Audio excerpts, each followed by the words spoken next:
The most expected sweep in the history of baseball. Perhaps the Marlins swept on the road in LA. Sandy Alcantara struggles on the road in LA.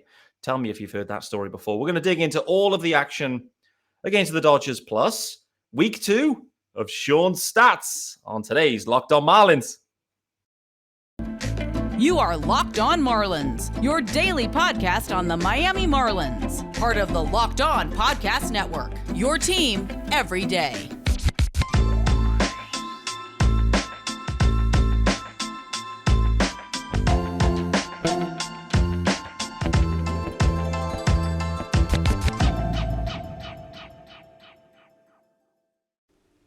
Greetings from England and welcome to Monday's episode of Locked On Marlins. I am your host, Peter Pratt.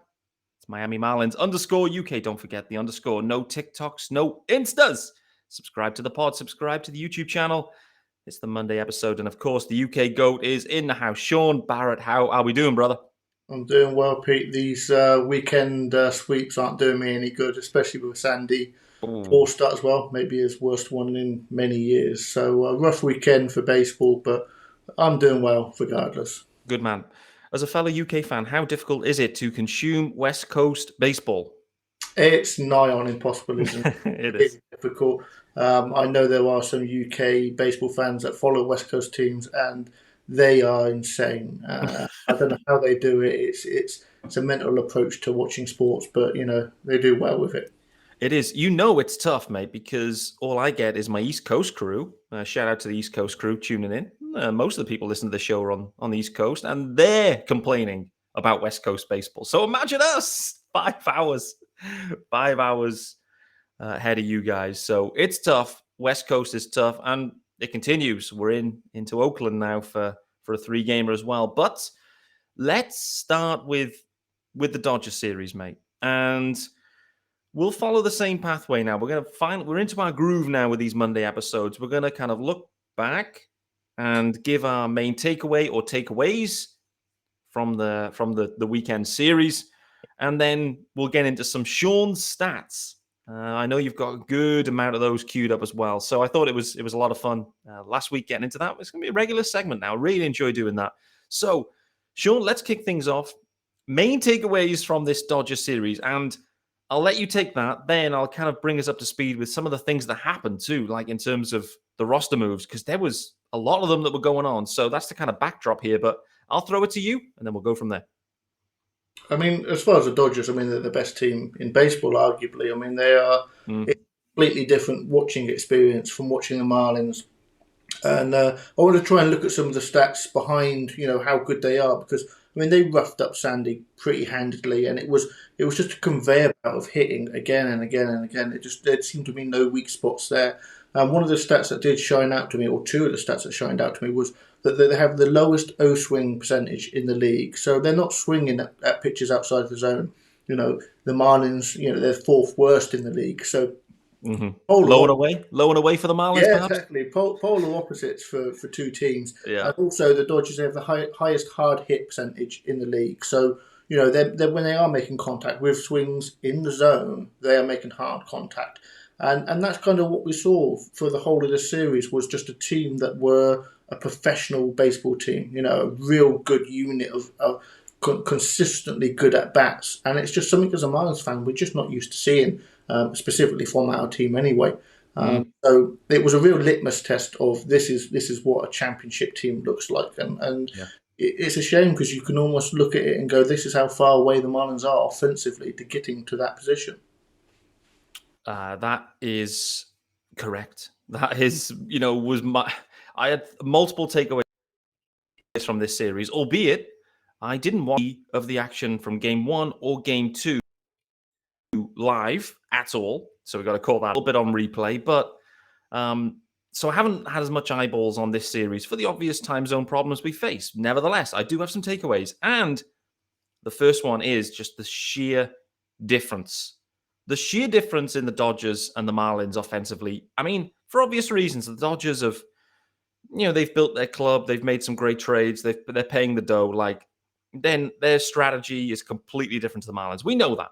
And right now they are one of, if not the best teams in baseball. So the Marlins absolutely are on the opposite end of that spectrum this season. But boy, oh boy, it just looks so different, doesn't it, mate? It looks so different offensively that, when you were here in the pod with Swings and Mishes, Dan Greenlee, hey, we like our club. We've built it to, to be what we think could be good and da-da-da. And then you look at the Dodgers and go, this is not even, if the Dodgers were in the Premier League in football terms, the Marlins look like they're in, League One. Like they look a few divisions away from the standard, and there's no relegation in baseball. So everyone's in it, no relegations. But, if there were relegation, the Marlins would have been long relegated and probably would have never been promoted to the Premier League ever again, perhaps. Anyway, going off on a tangent. I agree with yours, Shaun. 2 other ones for me. I want to start with the Dodgers player. I'd never heard of him before the series, but they for some reason had this guy in center field that I'd never heard of that had like an 800 OPS and had an elite glove that pretty much won him a game in game 1. Tracy Thompson. Is that right? Trace Thompson? I'd never heard of him. And I look back, who is this dude? How do the Dodgers send a bit of cash over to Detroit to get this dude, plug him in, because they've got a whole... The Marlins have cycled all these dudes all year round in center field, and it's just so wild that teams and clubs, different outlooks, different scouts, everything. And actually what we have to say as well, different situations, like being in the Dodgers lineup is completely different to being in the Marlins lineup. And I think like an Avisel Garcia could testify to that this year. Like when you're just one of the dudes, it's all good. And everyone's hitting around you, all good. Momentum. Hitting's contagious, right? But striking out, I think, for the Marlins also is contagious. And I think Avisel kind of felt that. But you put this dude in, 800 OPS in 150 at-bats or whatever. I was like, oh my days, this is so painful. Same game, game 1. I haven't talked about Sandy yet. Game 1. Actually, no. To set the context of this, we need to talk about game 2 and game 3 in the series. Sandy completely blown up. Game 2, Brian Hoeing. Okay, tough assignment. I mean, he was jetted across. It was kind of Lewin Diaz style. Jetted across, said, drink 5 coffees and get out there. At least he got out there. Lewin Diaz didn't even on that time. But he was blown up, unsurprisingly. Who wasn't blown up? Jesus Luzardo. Absolutely stunning outing for Jesus Luzardo on game 1. It was, the Marlins somehow managed to lose the game in the end, but, Jesus, 6.1 innings, 1 earned run, 2 walks, 7 Ks against that Dodgers lineup. It's sensational. Truly sensational. I think it was probably his best performance. And he's had other performances where he had more Ks and all this kind of stuff, but against that Dodgers lineup that blew up the other 2, like easily blew them up as well. Stunning outing. So, Jesus Luzardo, the real deal. Something for the Marlins to build on. However, he's been hurt for most of the year. This is the problem. Shaun, anything, final news? I would just say about Trace Thompson. I mean, he's got some good stats out there, but it's a small sample size. His BABIP's nearly 400. Of course, it is a case of I'm going to get. But hold on a minute, mate. I'm going to get you a T-shirt at some point that says it's a small sample size. Anyway, carry on. Yeah, small sample size, low BABIP. He's having a nice season. And as you said, in that lineup, it is a case of he might be the only... He's a bench bat, let's call that out. He might be the only relief that you get, and by then you're frazzled anyway, so you're probably still just pumping meatballs down the middle. So, fair play to him. He's getting an opportunity late in life, and he's taking it with both hands, and that's what you can ask for from a player. No doubt about it.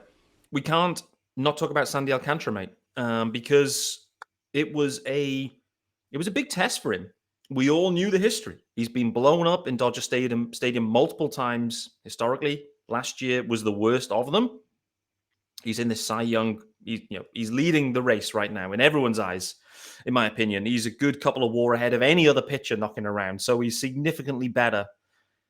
He rolls into Dodger Stadium, and you just want him to go 6 innings, 1 earned, 95 pitches, get out of there unscathed. That cements it. So, the start itself, what was your main takeaways from the actual start? Then we'll talk about the impact in terms of the Cy Young race. I mean, it was a bad performance, wasn't it? It was 2 in the zone, but he's a pitch to contact pitcher. So you kind of expect that anyway. But, as I said, with this lineup, they do hit well inside the zone. So that's what they're getting from him. The ground balls weren't quite there. You could say that they were, the BABIP was high, so maybe they were just getting lucky with some of those hits. But ultimately, watching the game, and that's the only game I did watch live this weekend, it did like every inning just kept, it was labouring. I think it was 23, 24 pitches in the first inning. I think every single inning he had more pitches than his average across the year. Yep. So it was a case of it was just a laboured performance. I don't think there's anything to write home about as far as expecting it to continue. He's got another tough assignment coming up next time round in the rotation. So, and I think it might even be another one after that. I think there's nothing too much to take away from the start itself as far as looking at him. We know what Sandy is. The Cy Young question is certainly a question to be had now, because I think I heard it described as he hasn't lost top spot, but he's lost the absolute lock of top spot. Going into this start, it was a case of it was his job to lose. And this kind of rattles that cage a little bit. I think some guys are continuing to perform well. It's just one start. Let's see what happens. Sandy, as unoften as bad starts are for Sandy, he tends to come back and have an absolute pearler the next time round. So that's what I'm hoping we see next time out. He absolutely does. And we know, you've already teased it out, we know it's a tough assignment. It's at home, so there is that. But it's against the Los Angeles Dodgers. So straight back to it for the Dodgers. What I liked as well from the Dodgers too, Sunday lineup against Sandy, no one rested. Full strength of the Dodgers. They were just looking to pummel Sandy, pummel the Marlins, get this sweep, just keep their season rolling. Absolutely love that approach. Just bring the pain. Why not? Brought it. Big start out. This is why. Next time around is Saturday, he goes, in all likelihood. Massive start now for Sandy. What happens if the same happens again? And Tony Gonsolin by this point is like 1.816-1. I mean, he's, thrown 45, 50 innings less than Sandy Alcantara. But, I mean, if Sandy gets blown up again, his ERA's 2.32 and, a couple of clunkers against the Dodgers in a row. Did you hear for Sandy? I mean, it's a discussion point, isn't it? It is that case of... and wouldn't it be ironic that the team that end his run towards the Cy Young are a team that have their own Cy Young candidates as well? I know. I mean, that's maybe a motivation for them to keep throwing out that line at him. I hadn't even thought about that, mate. But as you said that, I mean, why wouldn't they? They're all in the clubhouse. They're all in it together. Tony Gonsolin or whoever to win the Cy as well. Like, they want to clean up. So the guys are there going, listen, big Tony G, we're going to do it for you. We're going to light up Sandy. Why not? So that's a really good point. Having played in sporting situations before, team sports, and there's player awards on the line, people know it. You feel it. You talk it. You want it to happen. You want your teammate to do well. So, I think that's a really, really interesting point that you've just made there, that the Dodgers line up, there's some extra juice for them. They want to blow him up too. Big moment. Sandy's still the favorite. If WAR is good for anything, you go and search pitchers by WAR, and he's literally too clear of anyone else. I'm not sure how I'd feel, or maybe how anyone would feel in 10 years, I don't know, whatever time period it is, if you opened up the history books and look back, 2022, NL, Cy Young, Tony Gonsolin. I'm not sure what that says about baseball, pitchers in like Tony Gonsolin. Come on, we're just, it's not happening. I'm not having it.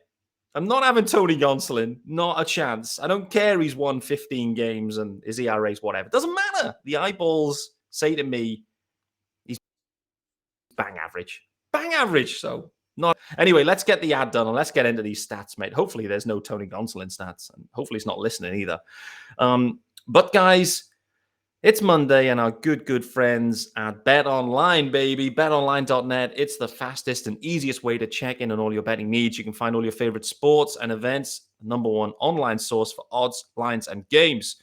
You can find reviews and news of every league. That includes Major League Baseball, of course, NFL, NBA, NHL, combat sports, esports, and even golf. Did anyone have any money on the boxing over the weekend? That Anthony Joshua fight, boy, oh boy, that was fun. And the post-game, the post-fight was even more interesting. Anthony Joshua just throwing the belts out the ring. And I've just dropped a spoiler, but fun fight nevertheless. Anyway, BetOnline, they continue to be the top online resource for all your sports wagering information. They got live in-game betting, scores and podcasts. They have you covered. You can head to BetOnline today or use your mobile device to learn more about the action happening today, right now, this week. BetOnline, where the game starts. Here we go then, Shaun. Shaun's stats, week 2. I'm going to hand you the mic and tease out your first one. What have you got for me? So firstly, Richard Bleier. Oh, I still believe in Dick. I still do. Me and you love a bit of Big Dick, don't we? He's pitched a lot better over the last couple of months. Over the July onwards, 17.2 innings, just giving up 3 earned runs. And the one thing that's been massive for him is that ground ball percentage. He is an extreme ground baller. And I remember you calling that out, and that's kind of what got my attention earlier in the season. We've got a ground ball pitcher not giving up ground balls. There were fly balls left, right, and centre. The fly ball rate was super inflated, like 45%. That's come down month after month, but he's still been getting hit hard. The last couple of months have been really different in the sense that he's got the ground ball working, but he's also given up very little hard hit contact. He's given up 1 barrel, which is basically, that sweet spot where you want the exit velocity and the launch angle. His launch angle is insanely small as well over those 2 months. The whip's a little bit high. He's still giving up quite a few hits. He's getting a little bit lucky here and there with left on base and BABIP. But essentially what my point is we are seeing the Richard Bleier that earned himself an extension.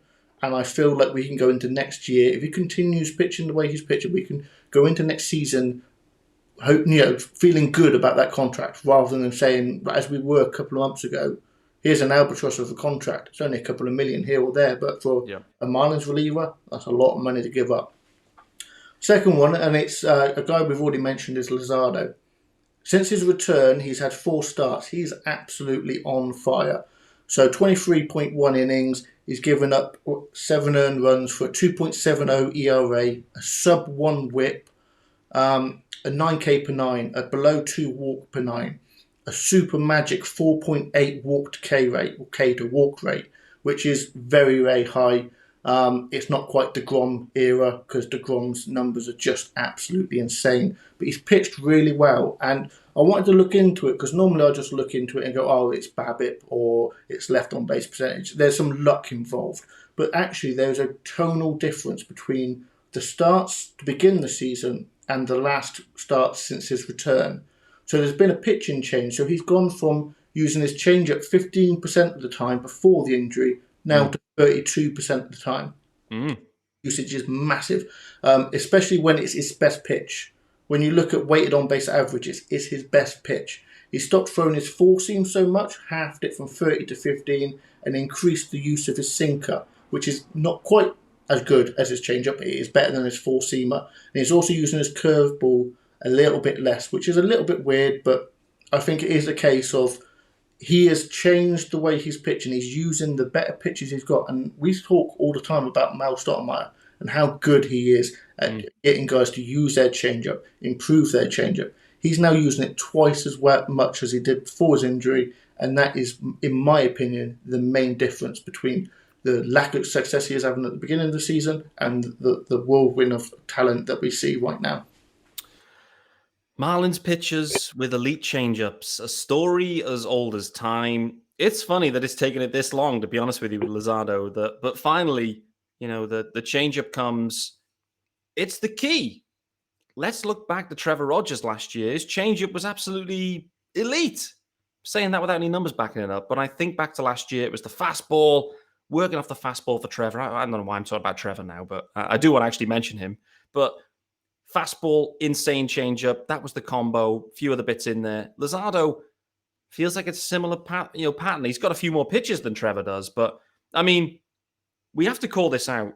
whatever you can say about the Marte trade, the trade itself was a very good trade because Luzardo, a former top 20 overall prospect, let's say, had some struggles in Oakland, okay, and actually had some struggles in Miami. What I would say is go and listen to the Jeremy Taché mic'd up Miami episode with Luzardo from last week as well. Really nice episode with Jeremy Taché, of course, bringing the heat. Luzardo was great in that too. And Mel just saying to him, it's funny, when they say, what's Mel said to you? What's changed? What's the magic spell? He's just saying, believe in yourself.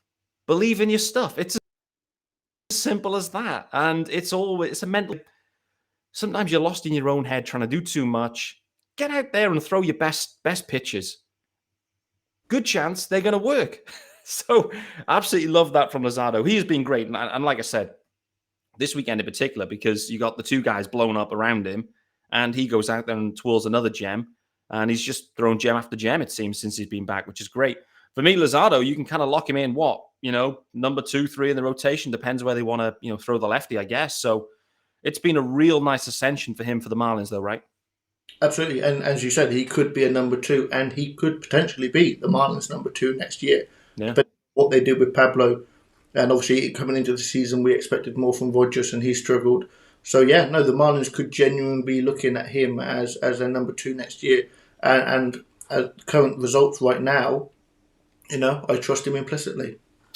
The question then is, based on Pablo's control, which is 2 years, based on his injury history, based on Luzardo's results, if he continues to, have these kind of results the next, 4 or 5 starts, whatever it is, and his control, is Luzardo actually more valuable than Pablo? Overall as a the trade calculator, but the multiple years of control, lefty, if he shows himself to be a legit 2-3 at the major league level with many more years of control than Pablito, I mean, it's very interesting. However, with Trevor Rogers' demise, I think the Marlins have got to be really careful about moving lefties too. So, but overall, we're getting to a point where Luzardo has a similar trade value to Pablo Lopez, perhaps. What do you think?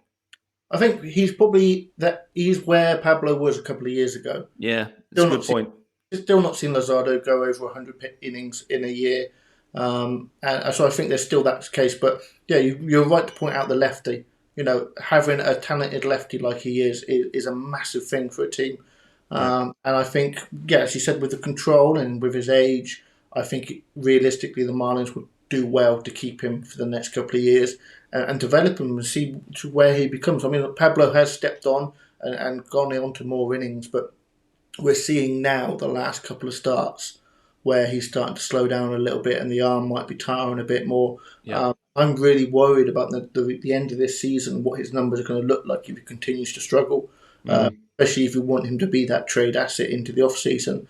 I think maybe the Marlins might have missed a trick not trading him, but it depends on what the value there was for. I mean, if teams are putting that in there, calculated into that risk and saying we're not going to offer you these top guys, then you can't trade him for nothing. But no. I think this second half for him, or the final part of the season for him, is going to be huge as far as what the Marlins can hope to retrieve from him in a trade.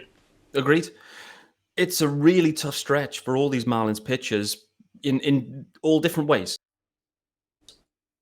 Legitimate major league dudes. Sandy's going for the side. Pablo's trying to prove his health. Luzardo's trying to prove that he's got the longevity too. You've then got Eddie Cabrera trying to solidify himself as a potential starter and stay healthy. You've then got a few other guys floating around trying to just see that they can pitch and stick at this level. Brian Hoeing was being the latest. Obviously, there's a lot going on. The problem the Marlins have, and if I was a pitcher, the problem you face here is the offense is dead, the team's dead. It's hard to feel the juice on a daily basis. If the team is lacking juice, which it is clearly, they're going through the motions now. It's a long old season, and you kind of just grew through a few games or through a week or through a series, and it must be hard mentally for the guys where there's no juice. You go to your home ballpark, no fans, no one's bothered. People have given up. So it's a real mental test for these guys, but there's so much on the line for all of them, which is really, really intriguing.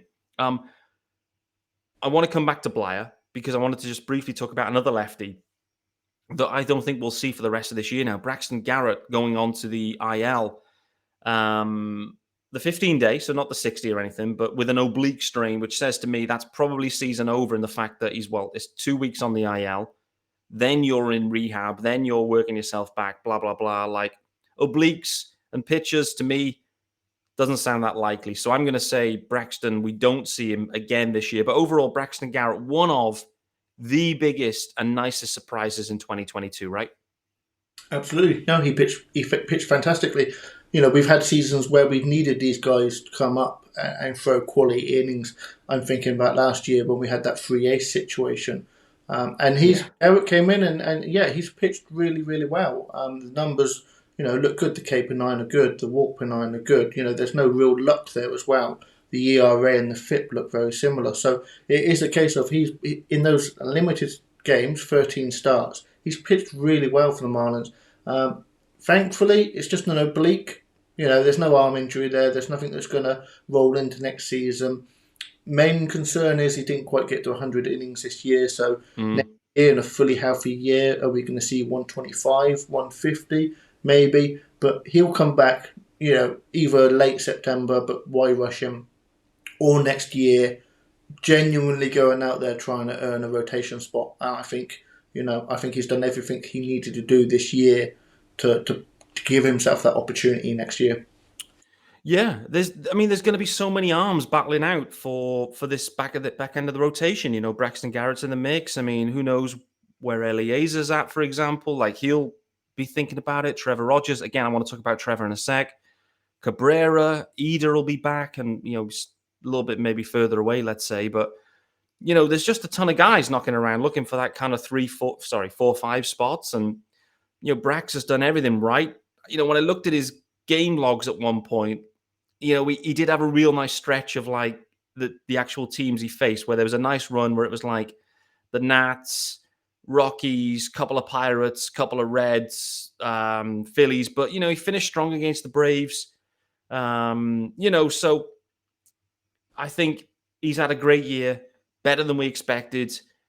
Going into the year, we all thought, okay, Braxton, he could be on the 40-man crunch. Like, he could be one of them dudes that we never see again at this level. But he's really kicked on, and the slider just plays like it's just nasty. And so it's just can you piece all the other bits together to make that slider really dangerous, which I think he can. So nice year. Another guy that came up over the weekend, Jerar Encarnacion, back up in the mix, which finally he's got another chance. He actually had the RBI on the first game as well, so kind of came into the game, a hit there and an RBI, which is nice to see. I've been really puzzled about Encarnacion generally. Clearly in this year, I was surprised that maybe he didn't even get the jump over Burdick, to be honest with you. But clearly the Marlins must favor Burdick over Encarnacion. I'm intrigued to see the way the things play out the next couple of weeks. Obviously, Coop's on the 7-day IL, the concussion IL. So he, I guess, could come back really anytime soon. Maybe Encarnacion sent back down. But how do you see them playing this with Encarnacion? Is it likely to just be when Coop's back, he's back down, and that's it? Or is it maybe going to be a longer look at him, do you think? I suppose it depends really on health. Is that case of it's okay saying Coop comes back, but we've got to keep everyone else healthy. We always expect, what's the roster crunch when this guy comes back? And then when it actually gets around to that, there's another guy that's already gone down. It's not that big of an issue. I think he had a really good year in the minors. It reminds me a little bit of the Isan Diaz a few years ago, where it was a case of he's done everything he needs to do at the AAA level. Yeah. Now he needs to prove himself at the major league level. Isan obviously never ended up doing that, but it is a case of he's done what he needs to do in the minor leagues. There's no point having him down there anymore. We're at a point now where he's out. The options are I think they're running out, or I think he needs to be on the 40-man to stay out of the Rule 5. It is that case of he's a little bit older. It took a little bit of time because defensively there was always that question of what is he? Is he a first baseman? Is he a corner outfield? Is that good enough to sit him in DH? I don't know. Not when you've got Coop there. Can they cycle around? Of course they could. But I think he does need to show a little bit. But again, it's too late. We're getting to the point now where like you just said, the season's lost, and the motivation for the players sometimes can be difficult, especially for positional players that are playing each and every day and the travel and everything like that. But he's got an opportunity; he needs to take it. I think the talent is there, but it is that case of we're going to go into next season going, who are these outfielders do we trust? And they'd have to go on a scorching hot run right now to prove anything that is substantial for us going into next year. But he's up, and let's see what he does with it. Who actually right now, we've got all these guys that are kind of up and bouncing around and whatever. You as a fan, a UK fan, struggling through these games at times, like myself, who's getting you excited? Offensively, who are the guys you're looking to now that you're thinking, I'm excited to see what this at-bat's going to look like and what's going to happen? I suppose in my mind it's Bleier because I got that heritage of being that first-round pick. Yeah. High first-round pick, and with us being promised that this guy's got an elite approach. He's going to go through the minors quickly, and we're going to see him perform at the major league level soon. Never really quite panned out for one reason or another, but I think the main reason I've got interested in him is because of that pedigree, but also because of that centre field bat. Like he has the most flexibility as far as if he can just be a 100 WRC plus player at centre field, we'll take that at this. That's kind of where we are with the Marlins and bringing up hitting prospects. That is the ceiling that we would appreciate. Obviously, draft a guy, is fourth overall. You expect far more. You expect a star. You expect a player that you're extending for a 10-year deal as soon as you bring them up. Mm-hmm. But we're not there as an organisation. But I think Bleier is probably that guy. I mean, Jerar, he's got that pop, hasn't he? So that's always exciting. If he runs into one, he's going to run into one. Yeah. So that's a bit of excitement, but it is tough. It always is tough in August and September. I've had nearly 20 years of it, so I'm used to it. But it gets tough this part of the season, and we've got to try and get some of the small mercies that we can get from time to time. Yeah, no doubt. One of those on yesterday's game, Lewin Diaz, massive bomb. I say massive bomb, slightly overstating it, but anyway, deep left center from Lewin Diaz. I think Bleier went in exactly the same spot, so the Marlins like that kind of area yesterday, which is nice to see. Lewin Diaz, he's getting some more action, which is good to see. I think yesterday was his first home run at the major league level, I think, this year, right at that. So it's been a real struggle for him since he's been recalled and giving definitely more playing time. It was definitely a little bit spurious how they were using him, and is Aguilar still around, his Coop and whatever. And but Lewin, the clock is really ticking. Like the Marlins need to see something from Lewin these next few weeks. Like they really need to see something from Lewin where they can be confident that he can do it. Maybe nevertheless, they'd still be in that position where they'd be like, hey, we'll just take him as a bench bat. And, we know the glove's fine and someone will need to cycle around first base anyway. So he may be, but I think the Marlins are hoping or expecting for something more. I'm not convinced that they truly believe in him. I think they're going to move on in some sort of different direction at some stage. But where's your head at now with Lewin Diaz? I mean, that was probably a career day for him, wasn't it? I mean, it was the double too. He had the double earlier in the game, and that was a nice at bat. Actually, I enjoyed that. Flashed the glove once or twice, I think, if I recall. So far, yes, a career day. Needs more of them for sure. We know that glove works, but that flexibility of just being a glove first baseman, it's not the same as being a glove first shortstop, is it?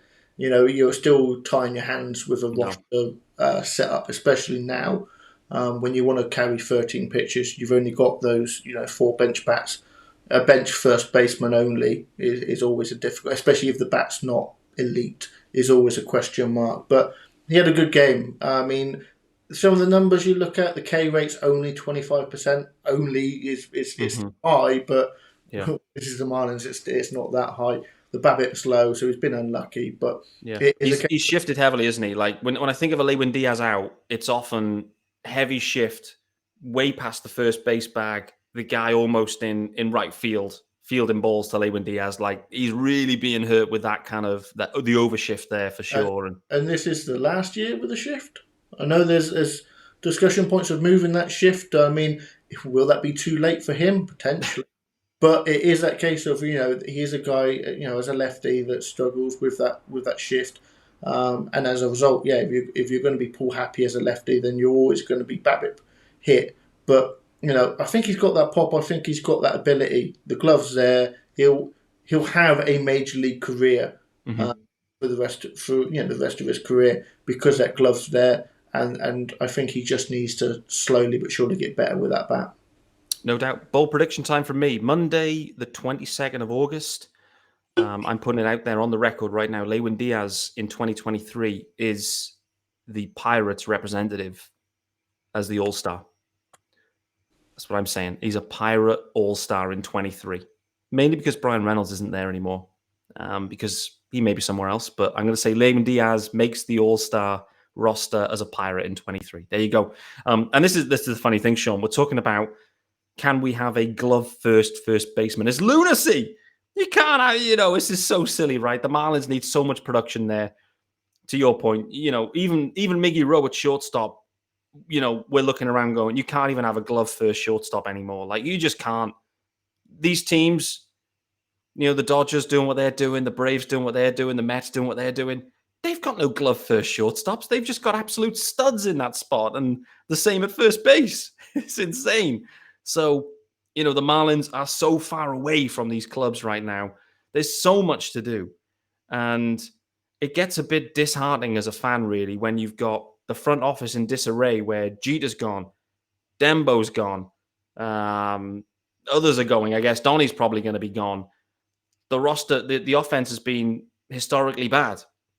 The pitching staff, full of arms on paper, but most of them on the IL for long periods. And that's the problem with the pitching first approach, in my opinion. If you can load up on pitchers all you want, most of them are going to spend long periods on the IL for whatever reason. We've seen that with Sixto. He's 2 years down. Eda's down. Max Meyer's down.